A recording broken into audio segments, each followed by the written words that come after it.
1,200 miles off the coast of New England is one of the richest fishing grounds on Earth. The Grand Banks, home to brutal weather and unpredictable seas. This is where the perfect storm exploded. Over the years, thousands of lives have been lost here. Yet every fall, a few brave fishermen risk everything as they sail these deadly waters in search of giants.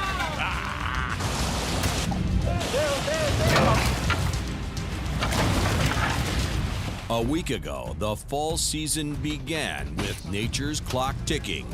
2 months of fishing, you don't get it done, you don't pay the bills. For some boats, it was a dream start. Whoa. Slow! Yeah, baby! We got him, we got him! For others, disaster struck. Shut it down! Shut it down! Shut it down from down there! I can't shut it down from up here. And already, the first storm of the season slammed the Grand Banks. Going on the Grand Banks is going to hell. Now, life is on the line as the search for swords continues.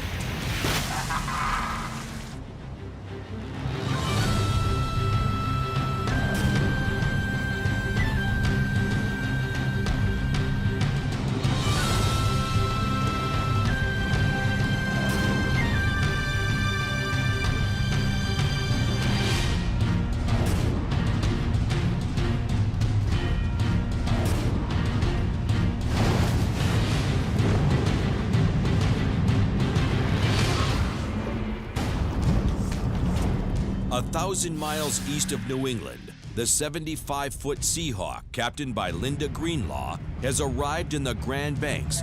She and the crew are eager to get the gear in the water. I've spent the last few hours steaming up into this place called Jukes Canyon. It's part of the Grand Banks. After a shaky start, Linda is desperate to get her season underway and start making money.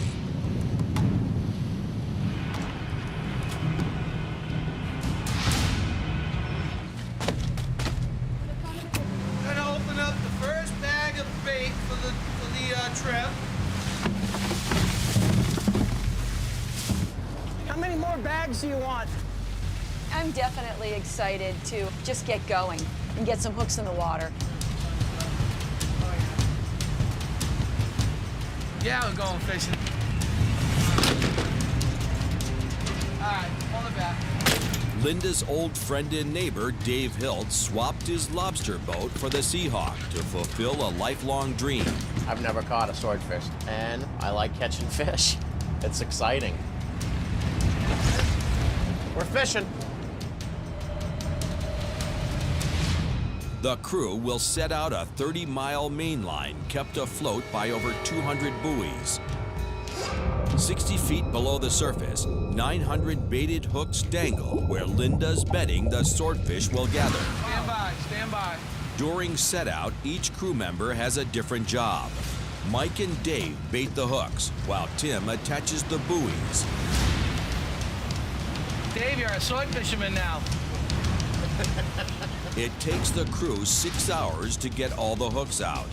By morning, they'll know whether they've hit the jackpot at Jukes Canyon. Watch the backlash. Get out of there. All right. The guys have done a really good job getting the gear out, We got through a set, didn't we? There's fish on right now, right as we speak. so I can't blame them for anything for the results tomorrow. Big fish in the morning. But we'll see what tomorrow brings.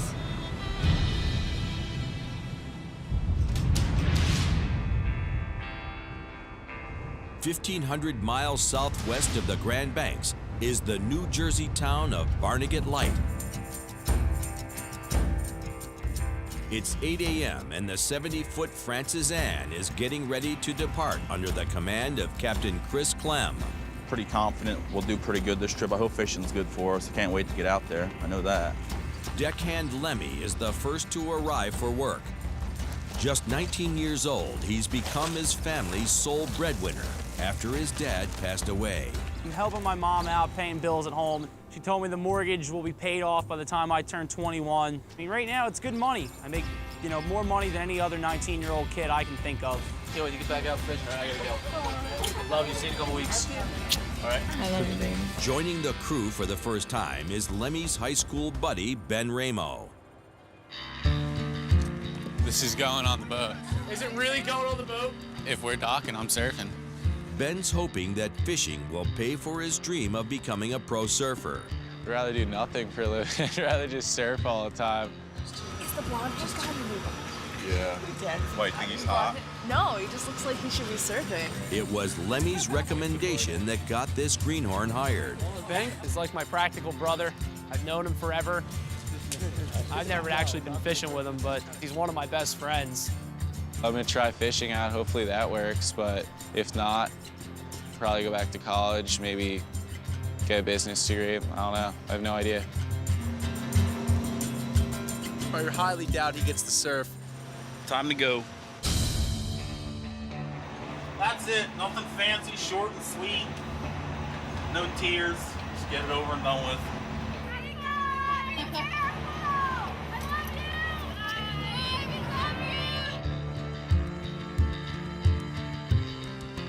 Got a pretty tight crew here. We should do just fine.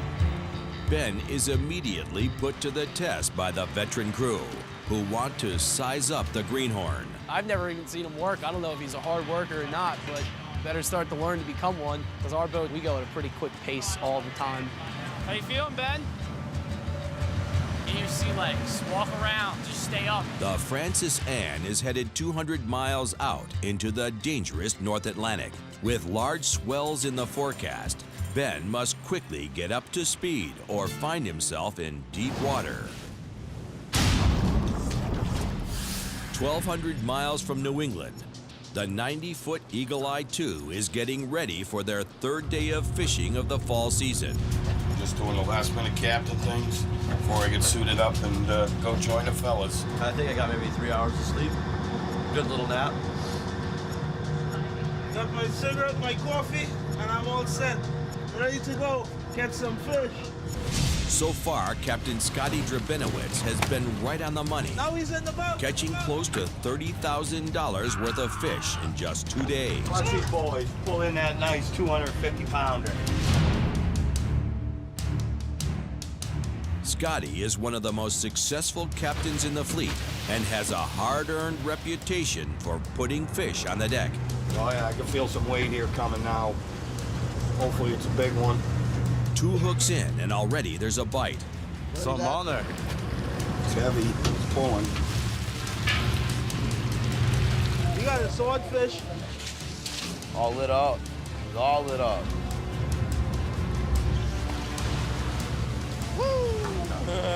It's a big swordfish. Oh yeah, nice fish. They'll need all hands to get this beast on deck. Watch your hand. Andy ball. Watch your hand. Watch your hand. Watch your hand.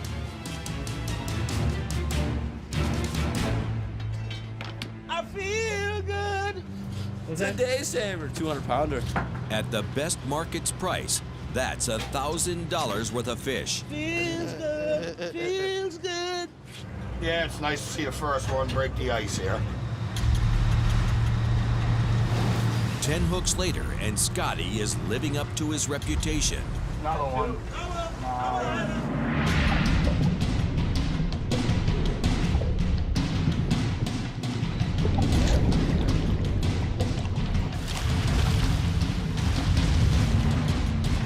With fish flying on the deck, Kenny must race to gut and clean them.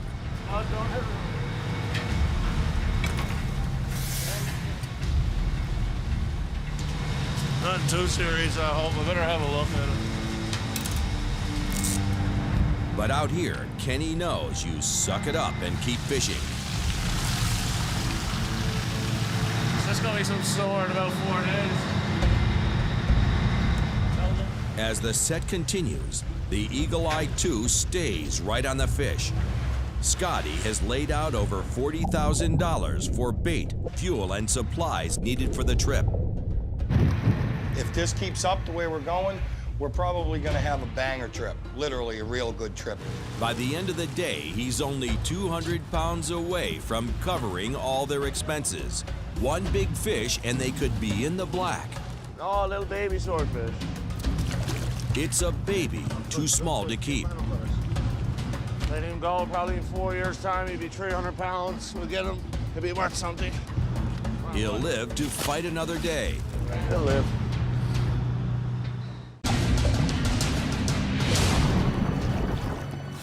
"200 miles from Newfoundland, the southern boat Big Eye has arrived on the Grand Banks under Captain Chris Chompers Hansen. We cannot afford to make a trip that's not positive, and right now we're lining up that might happen, and I can't take that chance. 5 days ago, Chompers was fishing close to the New England coast and catching nothing. 400 grand in debt, Chompers made a desperate move. He steered his 55-foot boat toward the deadly waters of the Grand Banks. Going up to the Grand Banks is a big gamble for a small boat at this time of year because it could get very bad, you know. It could get kind of dangerous with the weather, you know. The weather could change when it's real quick. Chompers has just a few weeks to find fish and get out before the weather is too much for his small boat to handle. We need some warmer water to be gutted up to some cooler water, and that'll produce fish. To catch swords on the Grand Banks, you have to fish the temperature break between the icy Labrador Current and the warm Gulf Stream. To find the right spot, he needs an up-to-date water chart, but his software doesn't cover the banks. My first plan is to run out here to Billy and try to get water charts from him. Despite his reputation, Chompers has friends in these waters. The Grand Banks, everybody works together a lot more. Everybody communicates on the radio every day. You'll know exactly what the other boat caught. Nervous as hell every time I get around anything like this. If we collided right now, it would bust me open. It's like an egg. Glass and steel don't combine very good. Steel's gonna win every time. If we hit it any force at all, it would break us open and we'd probably sink. Hey! Print me a water pitcher. Jack! This one. We got it, Weeks? It's just a piece of paper, but it holds the key to Chompers' success.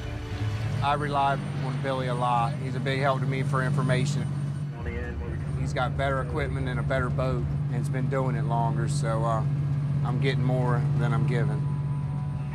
Armed with the water chart, Chompers can start searching for a perfect spot to fish. 80 miles to the southwest, Captain Linda Greenlaw has steered the Seahawk back to the start of their main line. I'm feeling really good once again, you know, thinking, okay, I'm doing what I enjoy. Sort of on the hunt right now, and we're here to put fish on the boat. This is Linda's first set in 10 years. As captain, it's her responsibility to put the gear on the fish. Her crew has gambled that this legend still has what it takes to work the Grand Banks. But one by one, the hooks come up empty. You can't catch them if they're not biting. Sometimes that happens. We got something big here. Finally, something is on the line. A sword. It seems as if the Seahawk's luck has changed. Ready? Have a nice fish? Yeah. But two fish can't get the crew out of their funk. It's kicked already. Look at this. And conditions on deck have Mike unraveling. Next terrible. Yes, it is. Mike's having a hard time standing up on the deck when he's cleaning fish. The deck is pretty slick over there. We can't afford to lose them, that's all. Dorothy Hamill should be on this deck. It's the worst deck I've ever seen in my life.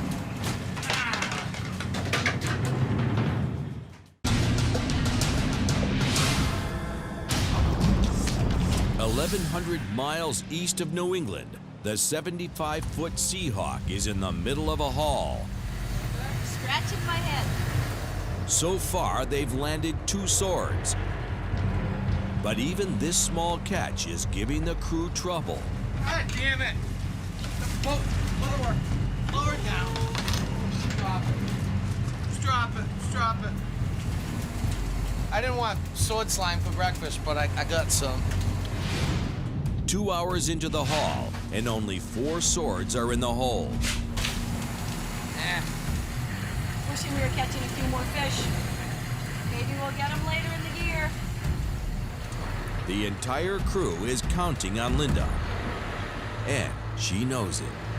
To have standards and know what you expect when you hop aboard a boat and know what you're used to having and know what the other boats have, and to have nothing, you feel crippled. It's frustrating as hell. These guys need paychecks, and they're counting on me to produce some fish. You know, having a hard time. 100 miles to the northeast, the Eagle Eye 2 is about to start their 4th haul back. 2 days in a row with 30 fish. We'll see how we do here today. I'd like to keep it up.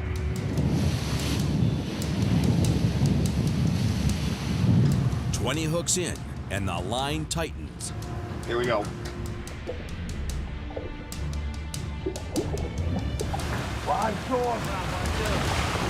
It's a huge swordfish, at least 250 pounds. It's a 5-man job to get this brood on board. 2, 3. 1, 2, 3.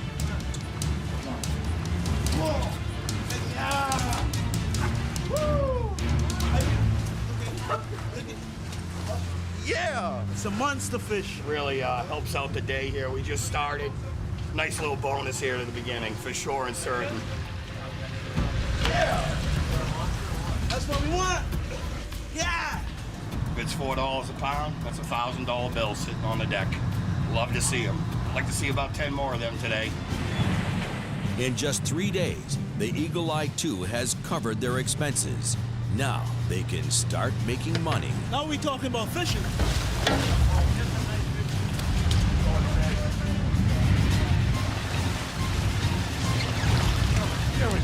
That's what we're talking about. Nice marker, 150.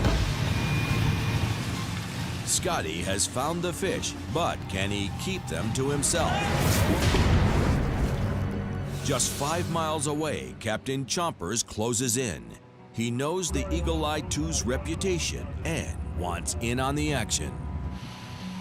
Hey, Eagle Eye, Big Eye, come in, Scott. Yep.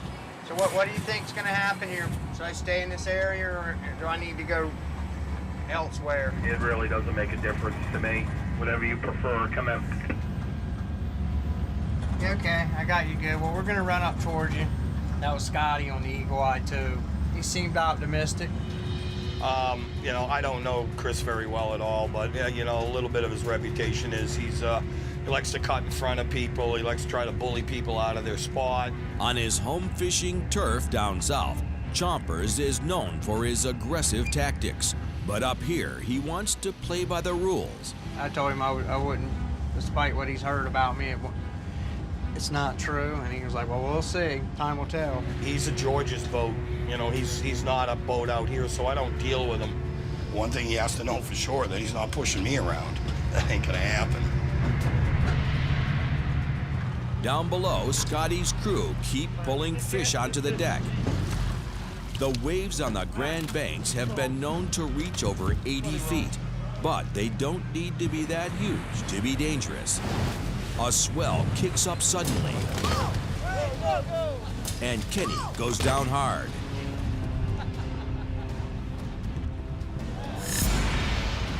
You did what? Oh, boy. Kenny heads in to check the damage. The back of my wrist, the blunt of the smack. I don't know if it's broke or not.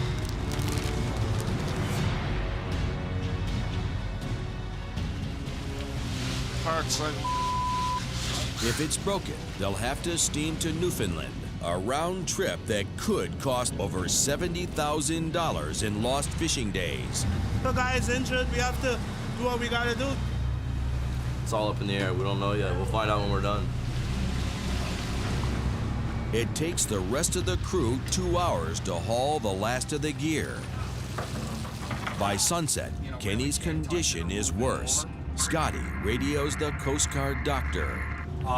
It's really, really swollen. It looks like it's starting to bruise up a little bit.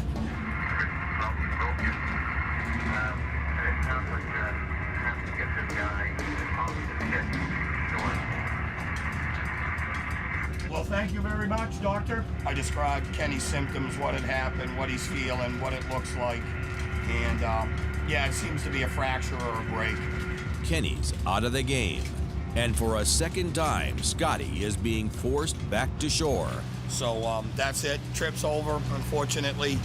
Time being, like I say, right now I got to get the boat going to get the man back in. Okay. All righty? All right, guys.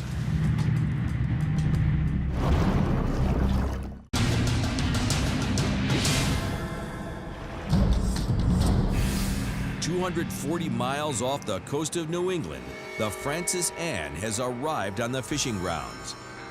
$20,000 in debt for bait and fuel. The pressure is on Captain Chris Clem to get his gear in the water. My strategy is try to get on the fish as soon as you can. Put some gear out that way, and hopefully a couple of them will swim on by. I'm sure we'll do just fine. As the Francis Anne prepares to set out, the weather kicks up. Looks like it's gonna be a little wet back there tonight. It's getting out. It's supposed to be like 25 tonight. Greenhorn Ben Ramo is in for a crash course in commercial fishing. I'm nervous, so I don't know what I'm doing yet. We're going fishing. I'll throw the first one. Just watch me when I do it. Keepers in, we're rolling.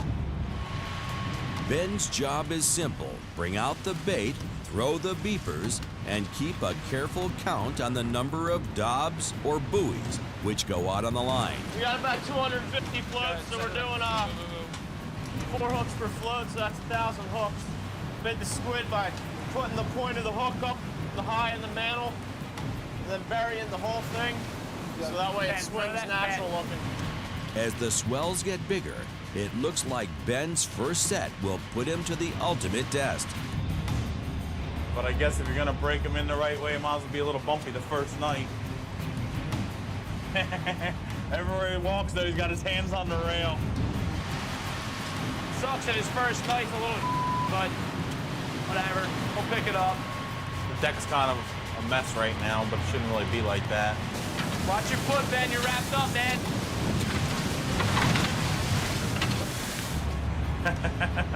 How you feeling, big guy? Oh, I think he's lying to me. He's feeling better than he looks. The rolling deck and hectic pace are proving to be more than Ben can handle. Ben, you gotta work on getting some dobs set up. That way you can do both. The way I don't have to stop baiting hooks. To make matters worse, the swell has hit 15 feet. Hold on, I gotta go help. He can't get that. And then a monster rears out of the darkness.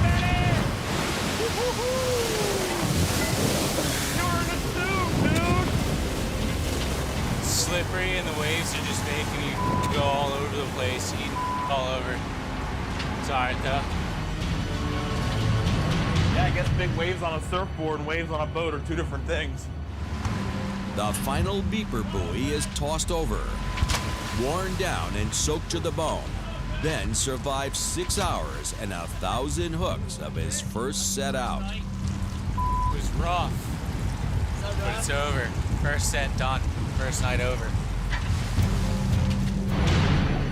300 miles off Newfoundland, Captain Chompers of the Big Eye has finally settled on where to fish his first set of the season. I think it's a pretty good spot. I mean, I don't think it's the best spot, but it's the best I could come up with for what I had to deal with tonight. It's time to go to work. That's Grand Banks. That's why you come up here.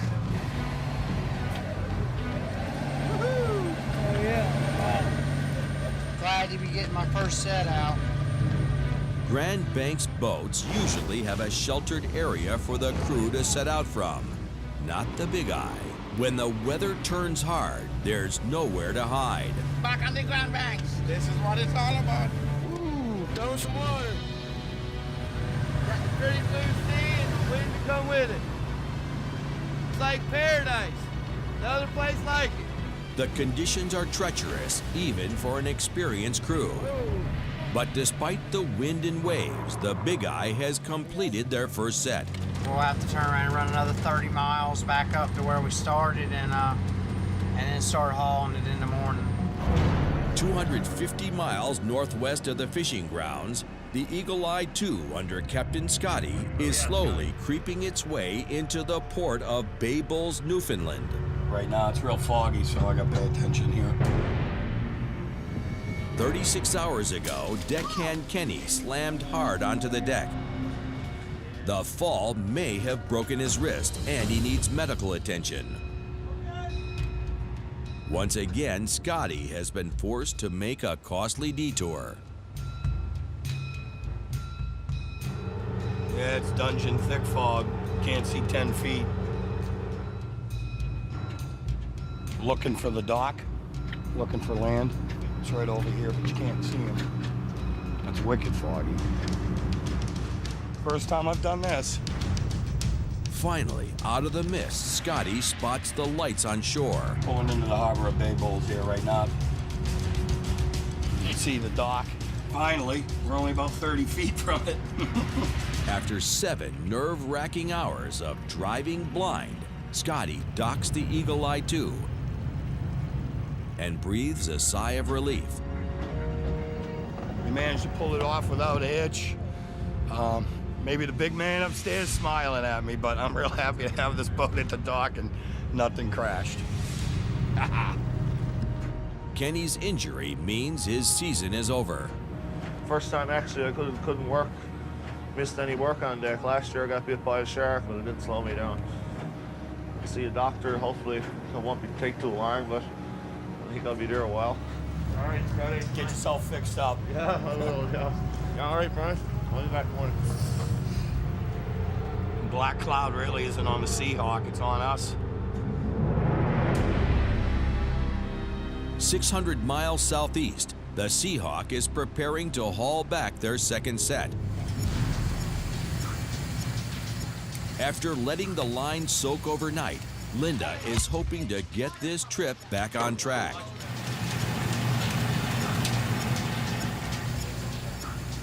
The mood on deck has improved, but the fishing hasn't. Finally, the first fish of the day. Oh yeah, nice sword. There he comes.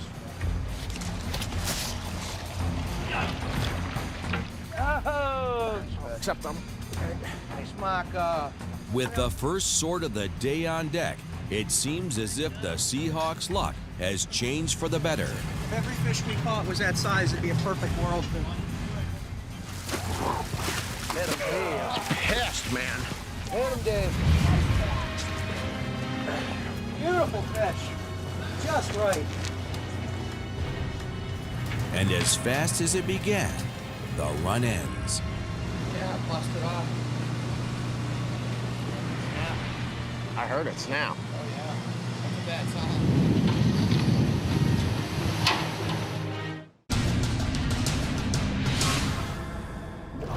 1,100 miles east of New England, the 75-foot Seahawk is halfway into their second haul. Linda was finally on the fish, but then their line parted. What happened? The main line parted, I guess right below the hauling block. I didn't see what happened. Could have been just a weak point in the line. Now they must make their way to the next buoy marker. We should have a beeper on the end of this. There's the 1803, which is a beeper that's not working. To make matters worse, the weather has kicked up. Luck is on the crew's side as the buoy is quickly located. The line is repaired and the crew is back to fishing.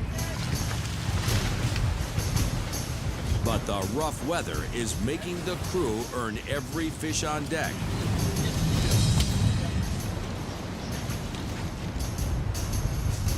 By the time the sixth sword is on the line, the storm is beginning to bare its teeth. Finally, the last beeper buoy is hauled up. The Seahawk's first 24 hours of fishing have yielded just 14 swords and only one marker. For all her experience, Linda has been out of the game for 10 years, and it shows. Ooh, wicked long day. 2 long days, but today was extremely long. Hard offs are killing us. Man. 1,000 miles to the southwest, the Francis Anne is about to start their first haulback under Captain Chris Clem. It's a lot nicer than it was last night. Guys will get up, eat breakfast, grab a quick bite to eat, and then we'll start hauling and see what we got here today. Last night, Greenhorn Ben struggled on his first set out. Look out, Benny! Whoa! Today, he needs to step it up. Pull this in the box. His most important job is to keep a close count on the number of dobs or buoys coming in. Lemon, give him a showdown on the dob, please. Ben. Look, ready? Just like this. It's real easy. Pull it tight, set it up. Watch out. Whip the whole thing up. Get up as fast as you can, take it off. Start on one of the straps. That's it. Got something coming here. Looks like a sword. I hope. After 20 empty hooks, they have their first bite. It's a swordfish, or what's left of one. That's not a good start. Shark ate the sword, ate it all up. That's not a good start. But just 1 hook later, they're in luck. Swordfish!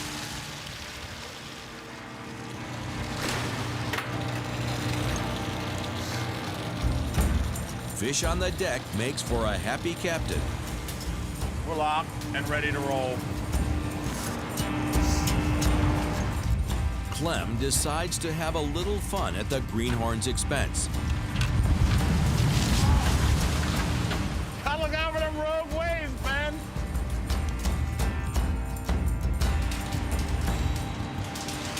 Come on, fish. The lines are heaving with fish, including a valuable surprise, a monster bluefin tuna that could be worth thousands. Small bluefin tuna. Right in the eye, Benny boy. Pull out. As the day goes on, the great fishing continues. Yeah, that's what we like. Nice chubby pup there. Nice one. A good start. Ben, now, do it the right way like I showed you. Ben messed up the dog counter.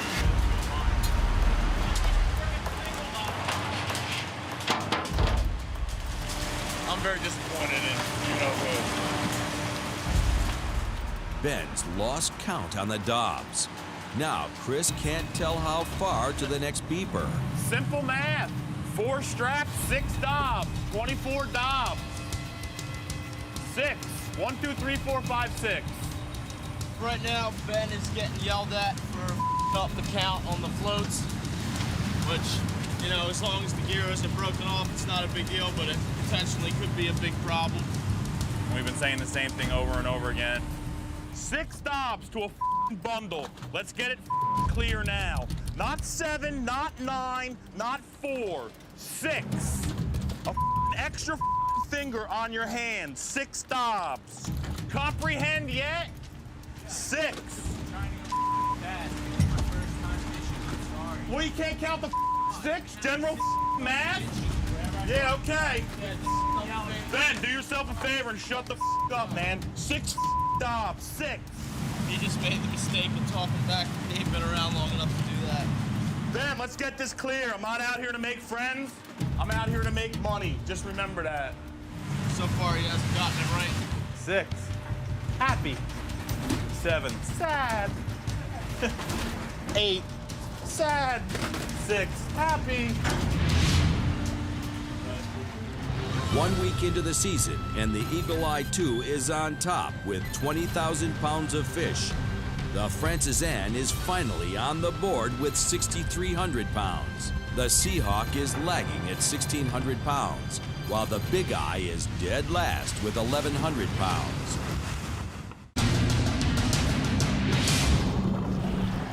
Bay Bulls Harbor, Newfoundland. All right, Scotty. Get yourself fixed up. Yeah. With injured deckhand Kenny in the hospital, the Eagle Eye 2 crew uses this detour to unload their catch. We're packing out. We gotta take the fish out, and that's about it. We gotta ship them back to the U.S. Pack out fish we have, and then hopefully we'll leave tomorrow morning.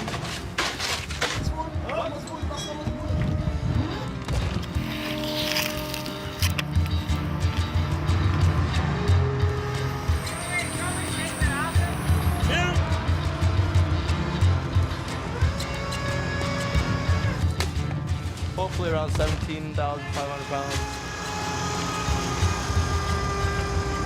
41. Wow, that's the biggest one I've seen this year. Can be nice. Can be over $100 and something thousand.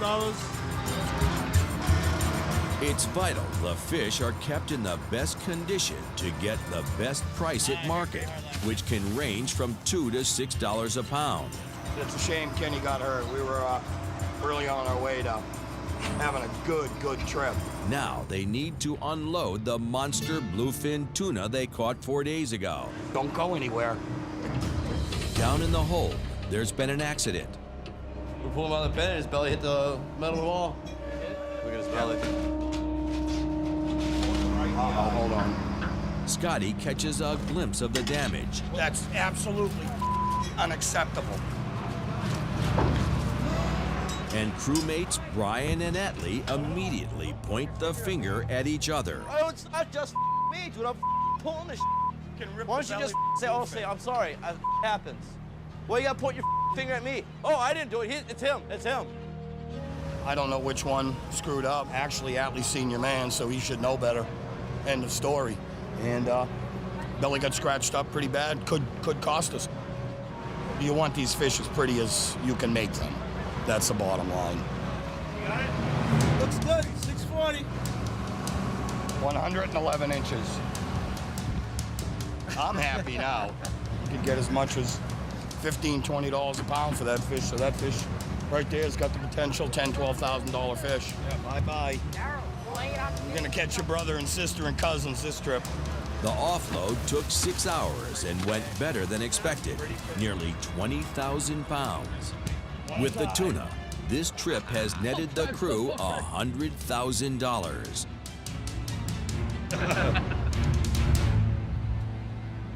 The next morning, Kenny is back from the hospital. His wrist is broken in 2 places. Can't go fishing again, man. It's your right hand. Yeah, I can't do nothing. Your right hand. Can't even make coffee, man. Once again, it's a bummer, you know, that we had to leave the fishing grounds. We were doing really well. But this stuff really happens. I mean, people get hurt, break bones, die even out there, so. Scotty isn't a man down for long. A few calls and he's found a willing replacement, veteran sword fisherman Tommy Fox. Yeah, I got a phone call 2 nights ago. He said the Eagle Eye 2 was on our way in. Scotty was the skipper, and I said, yes, sir, no problem. I'll go fishing with him any day. He knows how to catch fish, big fish. He's a good captain to get along with. And it's a good crew aboard the boat. And I love sword fishing and tuna fishing. Love it dearly. Now the Eagle Eye 2 can get back to the banks. 300 miles off Newfoundland, the Big Eye is about to start their first haul back on the Grand Banks. This trip is a huge risk for Captain Chompers Hansen. Everything he has is on the line. It's very important for me to go out here and do well. I'm not going to be able to pay my crew. I'm not going to be able to pay my house payment. I'm not going to be able to pay the boat insurance, and I'm going to be done. Hope we get 25 or 30 fish today. 15 hooks into the first section, and Chompers can feel some weight on the line. It's the best start Chompers could hope for. Yep, swordfish. That's a swordfish. Woody, get the live line out. Bring that fish up here. You know better than that. Don't you dare do that. Get your ass up here. A 200-pound sword right off the bat. Fish. Watch the bill. Okay, cut it. It's a good start, but then it's nothing but empty hook after empty hook. He's getting ready to dive. 10 miles in, another sword, but it's hardly worth keeping. How big's that fish, Weeks? small enough, I just soon not even have it. That's a small catch. This line is about as bad as fishing gets. Just tossbacks and empty hooks. It's nothing. So far, it's a waste of our time. We're at no fish. And with each empty hook, Chomper's mood darkens. Any small mistake could set him off.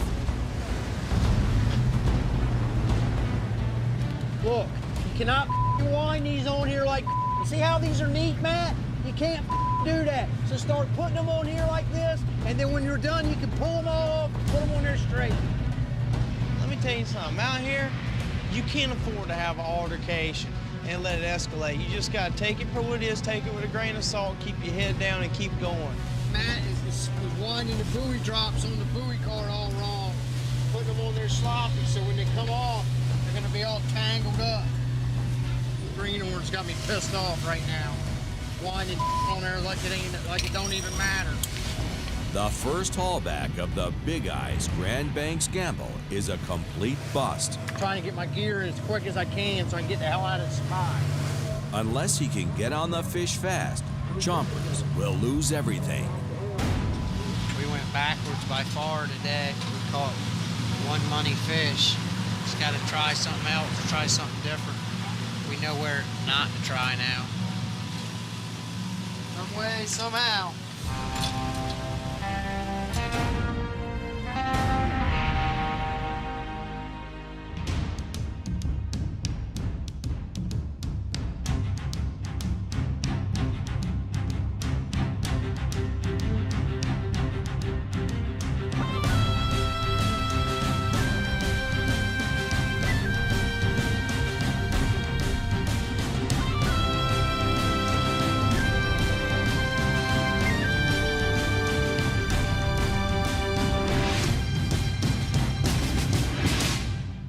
It's original.